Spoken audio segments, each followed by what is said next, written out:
Hi everyone, it's Tony Barger here with the Quality Assurance and Compliance team, and welcome to another edition of the Right Way Wednesday. I think a common question that our team gets quite often is related to patient caregiver education, how best to document it, what level of detail is there. I think a great way of thinking about that is you want to really highlight the skill that's being provided during that time. uh, who's receiving the training, whether it's the patient, the caregiver. Certainly, it should be both, depending upon what the role of that caregiver might be upon discharge from our services. What exactly the topic of that training is.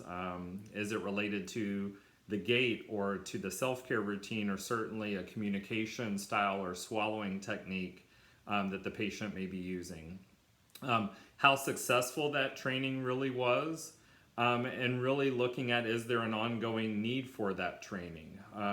Again, the detail there is the level of cueing that's required, the ongoing skill that might be necessary, um, whether that patient or caregiver is having challenge during that training, or carrying over that technique. And ultimately, with our current climate and healthcare reform, there is a real need to target the teach back concept or return demonstration that that patient and or caregiver would display with the specific techniques that we're using. A lot of times what we see in the clinical documentation is really just a mention that education has occurred. It lacks sometimes who the audience of that education was, what the specific topic was, or the details associated with it. And certainly one thing we're commonly seeing that's missing is the actual outcome of that training.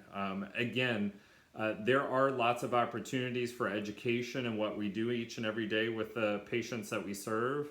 And a lot of times we just don't take credit for that education that we're providing. So keep that in mind as you're continuing to document to support the ongoing involvement of our skilled services. And certainly at the center of that is this patient caregiver education.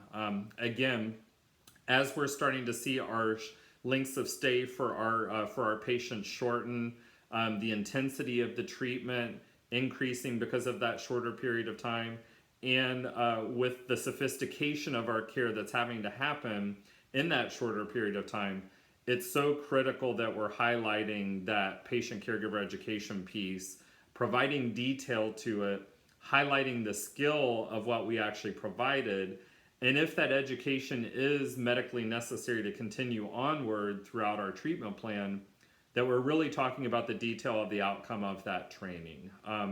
One thing to keep in mind is that many of the clinical frameworks that our clinical strategies team has put together contains a significant amount of resources related to patient caregiver education, health literacy, really helping to educate our patients and those caregivers on the impact that these patients' lives are experiencing with their conditions, and how best to care for that as they transition to the next level of care. CU 360 is a great resource for all of us to tap into.